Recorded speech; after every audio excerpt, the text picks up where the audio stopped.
단양의 한 분뇨 처리 업체가 주민들에게 정화조 청소 요금을 부당 청구하다 적발됐습니다. 조례로 정해진 요금보다 2배 넘게 받은 건데요. 피해 사례가 더 있을 것으로 추정되는데 그 뒤에는 단양군의 부실한 관리가 있었습니다. 보도에 이지현 기자입니다. 단양의 한 단독주택. 지난 4월 한 업체에 재래식 화장실과 정화조 청소를 맡겼습니다. 정화조는 5인용 크기 1,500리터들이로 가장 작은 규모. 재래식 화장실은 집안에 수세식을 설치한 뒤 잘 쓰지 않았습니다. 이 두 곳을 청소하는데 업체가 청구한 요금은 23만 원. 규정대로면 모두 차 있다고 가정해도 7만 5천 원을 받았어야 합니다.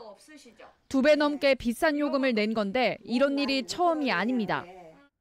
다른 데 다 줬어요. 15만 원 받아간 적도 있고 12만 원 받아간 적도 있고 저거 한 개 쓸 때도. 또 다른 마을도 비슷한 일을 겪었습니다. 정해진 규정과 크기, 용량에 상관없이 요금을 부르는 일이 10년 넘게 이어졌다고 말합니다.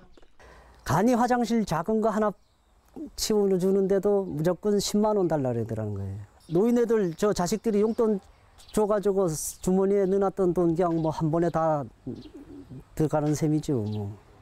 문제는 영수증을 제대로 주고받지 않아 증빙할 자료가 부족하다는 점입니다.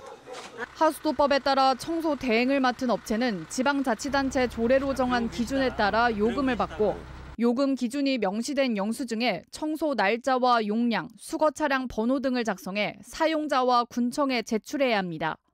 하지만 사용자는 물론 업체를 지도 감독하는 군청조차 영수증을 받지 않았습니다. 업체가 작성한 운반 기록과 요금이 사실인지 대조할 기본 자료를 빼먹은 건데 언제부터 누락됐는지도 모르는 상태입니다.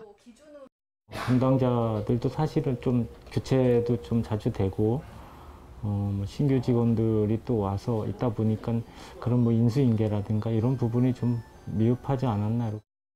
지난 4월 민원이 제기됐을 때 구두 조치만 했다가 뒤늦게 행정처분에 착수한 단양군. 부실한 관리 속에 30년 넘게 분뇨 처리를 맡아온 해당 업체는 지난 2019년에도 부당요금을 청구해 행정처분과 과태료를 받았습니다. 취재진은 업체 의견을 듣기 위해 여러 차례 전화와 문자를 남기고 직접 찾아갔지만 답변을 들을 수 없었습니다. MBC 뉴스 이지연입니다.